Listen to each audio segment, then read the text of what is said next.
Cardboard boxes took up nearly the entire living room of Danielle Carter's small apartment, stacked in piles beneath the cold gray light of a weekend afternoon. On each box, Maya had written neat labels in black marker: books, clothes, kitchenware. She was only 11 years old, but the way she carefully folded each shirt before placing it into a box made Danielle feel as though her daughter had grown several years older in just a few days. The white notice that a court officer had taped to the door the previous morning was still there behind them. The bold sentence at the bottom of the page was so cold that Danielle did not need to read it again to remember every word. The apartment had to be surrendered at 9 o'clock Monday morning. Only 48 hours remained. 4 days earlier, Danielle had enough money to keep this apartment. But then she used nearly all of it to save the eyesight of a man she had never met. Danielle stood by the window, both hands wrapped around a cup of coffee that had gone cold long ago. Down in the parking lot, a vehicle bearing the county sheriff's office emblem moved slowly past the row of buildings before disappearing around the corner. It might have had nothing to do with her, but Danielle still felt her chest tighten. Behind her, Maya asked softly, "Where are we going to sleep tomorrow night?" "Mom."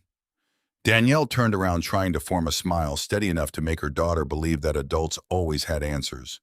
But before she could speak, the phone on the table began to vibrate. An unfamiliar number appeared on the screen. Danielle hesitated for a few seconds before answering. "Is this Ms. Carter?" A woman's voice came through, calm but urgent. "You don't know me. My name is Rachel Whitaker. My father is the man whose surgery you paid for." Danielle looked at Maya, then at the boxes waiting to be carried out of their home. "I'm sorry," she said, her voice going dry. "I can't talk right now. You need to hear me." Rachel cut her off. "The hospital still hasn't used your check. Your rent money is still there." Danielle tightened her grip on the phone. "But if you don't get here before the finance office closes today, they'll move it into the refund process. Then you won't get it back in time for Monday."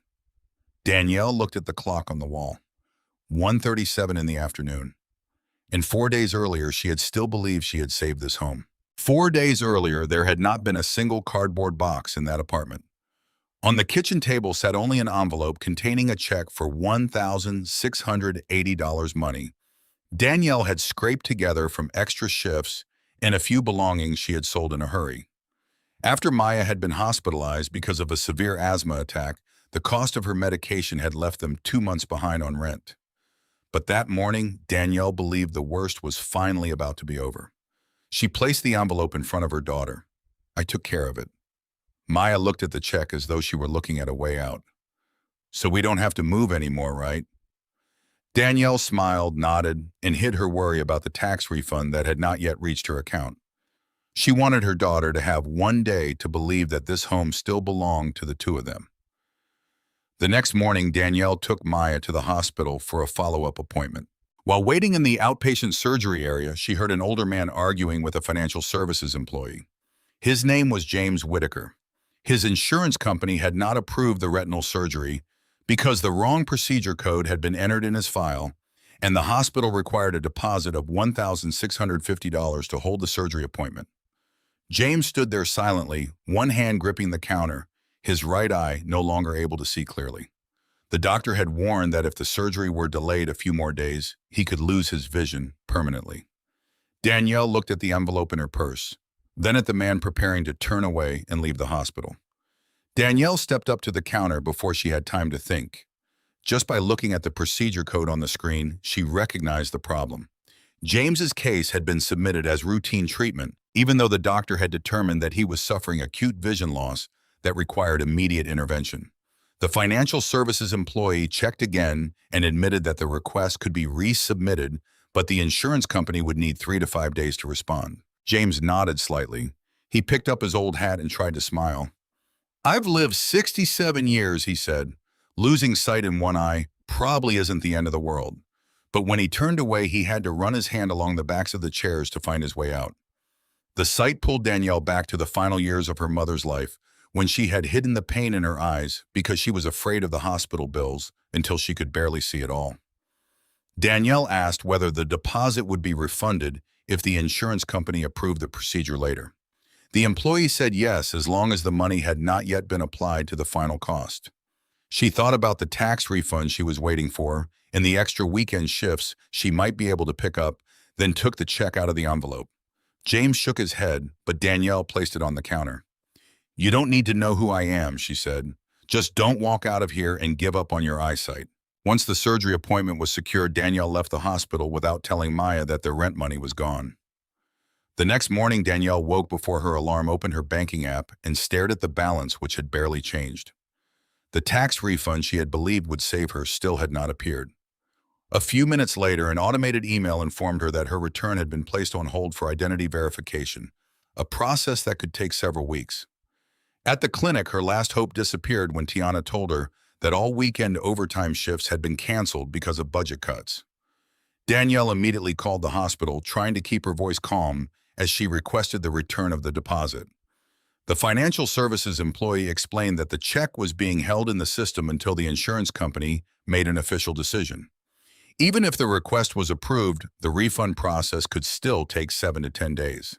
Danielle did not know how long Maya had been standing outside the kitchen door. "Our rent money is at the hospital," the girl asked. Danielle turned around, but there were no words gentle enough to hide the truth anymore. She explained that James could go blind if the surgery were delayed. Maya looked at her mother, her eyes filled with both anger and fear. "But what if we lose our home? Did you think about me?"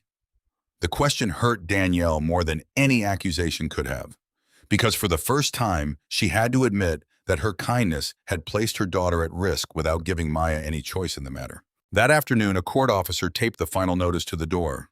Danielle stood watching the still wet adhesive, while behind her, Maya quietly pulled the old suitcase out from under the bed. The next morning, Danielle met with Carl Benton in the small office behind the apartment complex. She asked him for 5 more days, but Carl did not get angry or mock her. He simply pulled a bank envelope from his desk drawer containing a notice about the building's overdue loan. "I believe you, Danielle," he said, his voice tired. "But the bank doesn't care who I believe." Carl agreed that if she paid the full amount by the end of Friday, he would call the lawyer and cancel the eviction order. Beyond that, he could not promise anything more. Danielle left the office feeling as though she had just heard a door close, very softly. She sold the television in the living room, took 2 overnight cleaning shifts, and managed to gather $460. Tiana offered to let Danielle and Maya stay with her temporarily, but her apartment was already crowded with her elderly mother and 2 young grandchildren. Loretta Fields, their older neighbor, brought over a stack of old cardboard boxes. She did not ask where Danielle had gone wrong. She simply sat down and helped Maya fold clothes. A friend advised Danielle to post James's story online and ask for donations. Danielle refused. She did not want to turn a stranger's illness into a way to save herself. That night, Danielle came home after her cleaning shift, her hands red and burning from the chemicals. Maya was still awake. She had nearly finished packing the boxes of books and had left a blanket on the sofa. "I thought you'd be tired," Maya said without looking directly at her. Danielle sat down and held the blanket in her lap. Maya was still angry, but in the home they were about to lose, it was the closest thing to forgiveness Danielle could receive. That afternoon, while Danielle was wiping down the last examination tables, her phone vibrated. The woman on the other end introduced herself as Rachel Whitaker, James's daughter. Rachel's voice was cold and cautious. She wanted to know why a stranger had paid for her father's surgery and whether Danielle intended to demand a larger amount once he had recovered. Danielle stood still beneath the clinic's white lights, her hands still gripping the cleaning cloth. After nights without sleep and the fear of losing their home, the suspicion stung her pride. "I don't want your father's money," Danielle said. "I just want the hospital to return mine before my daughter loses her home." The other end of the line suddenly went silent.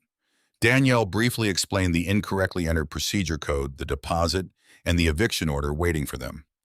Before hanging up, she asked only that Rachel not tell James about the price she and her daughter were paying. Rachel went to the hospital immediately. When she reviewed the file, she discovered that the insurance company had approved the surgery after the billing department corrected the code Danielle had previously written down. The check had still not been deposited. It was only sitting in the finance office waiting to be processed. But what made Rachel pause the longest was not the money. It was Danielle's clear notes in the margins of the file, precise, concise, and sharper than many professional reports she had read. For the first time, Rachel no longer saw a woman who needed to be rescued. She saw someone who had recognized a way out that the entire system had missed. The next morning, an old pickup truck stopped in front of the apartment complex. James climbed out slowly, his right eye still covered by a protective patch, one hand resting on the shoulder of the neighbor who had driven him there. He did not arrive with a private driver or a large check like the ones in stories Danielle had heard. In his hand was only a thin envelope containing $200, nearly all the money left in his retirement account for that month. James placed the envelope on the table. "I'll pay the rest back month by month," he said. "It may take a long time, but I'll repay it." Danielle was about to push it back until James saw the nearly empty refrigerator and the boxes of noodles neatly arranged on the shelf. She remained silent for a moment, then accepted the money not because she wanted to be repaid, but because Maya still needed food. James lowered his head and apologized for not calling Rachel sooner. Since his wife had died, father and daughter had grown increasingly distant. He was afraid that if he admitted he needed help, Rachel would see only a week-old father. Then he explained that Rachel ran an organization that helped patients appeal insurance denials. She had read the notes Danielle left in the file and wanted to meet her. Danielle immediately grew cautious. She did not want to be offered a job because someone felt sorry for her situation. James smiled faintly. "My daughter doesn't see someone who needs to be rescued," he said. "She sees someone who knows how to rescue others." Outside the window, the old pickup truck was still running. No miracle had pulled up in front of Danielle's home, but for the first time in days, a real door had opened. Friday afternoon, while Danielle stood among the boxes in the living room, the phone rang. It was Rachel, the same call that had opened the story. "The insurance company approved the surgery," Rachel said. "Your check was never deposited. The hospital can return it in full, but you have to come sign for it before the finance office closes." Danielle looked at the clock. Less than 3 hours remained before the end of the business day. If she missed the deadline, the check would be transferred into the central refund process, and she would not be able to get it back before the eviction scheduled for Monday morning. Tiana left her shift and drove Danielle and Maya to the hospital. But halfway there, an accident brought traffic to a standstill. Danielle sat motionless, watching the numbers on the clock, while Maya quietly took her mother's hand. They arrived at 4:24. The employee at the counter told them the system had already locked the file for the day. Danielle did not beg or get angry. She gave the exact case number, explained that the insurance company had approved the procedure before the deposit was processed, and asked to speak with a manager in accordance with the hospital's refund policy. Rachel stood behind her without intervening. She simply watched Danielle defend her own rights with calmness and knowledge. At 4:38, the manager came out holding the check. Danielle had barely touched it when Rachel reminded her that the bank was also about to close.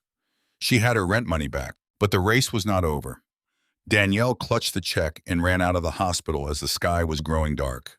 Tiana drove through traffic while Maya sat in the back seat, her eyes fixed on the clock on the dashboard. They reached the bank only a few minutes before closing. After confirming that the old check had not been used, the employee canceled it and issued a new one made out to Carl Benton. Danielle brought the payment to the apartment office. Carl checked the amount, then called the lawyer in front of her to cancel the eviction order. He did not hug her or make a grand speech. He simply exhaled with relief. "I'm glad you made it in time." That night, Maya quietly peeled the labels off the boxes.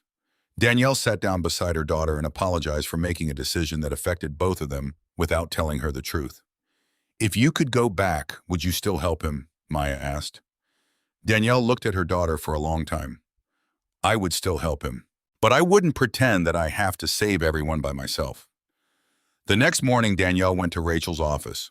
No promises were made. Rachel placed a denied insurance claim in front of her and asked her to find the reason. In less than 10 minutes, Danielle discovered that an outdated diagnosis code had caused the entire claim to be flagged incorrectly. Rachel closed the file.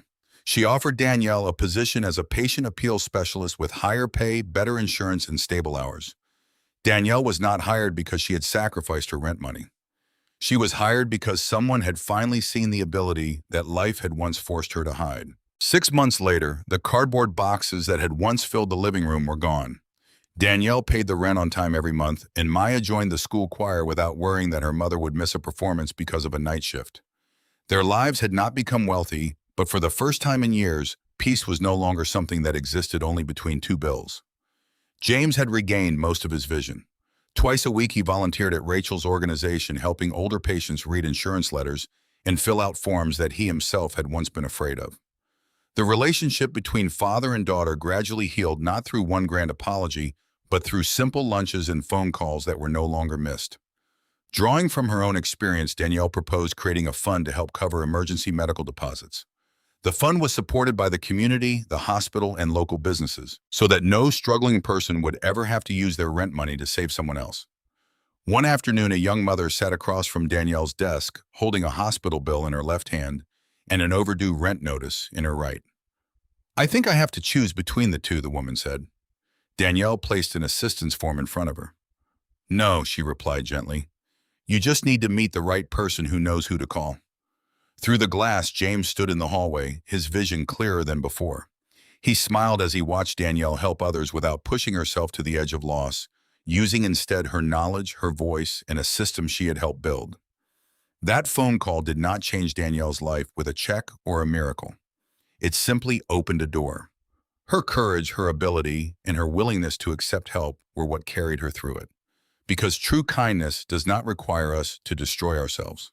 It reminds us that one compassionate act can save a person, but when kindness becomes a shared effort, it can change an entire community.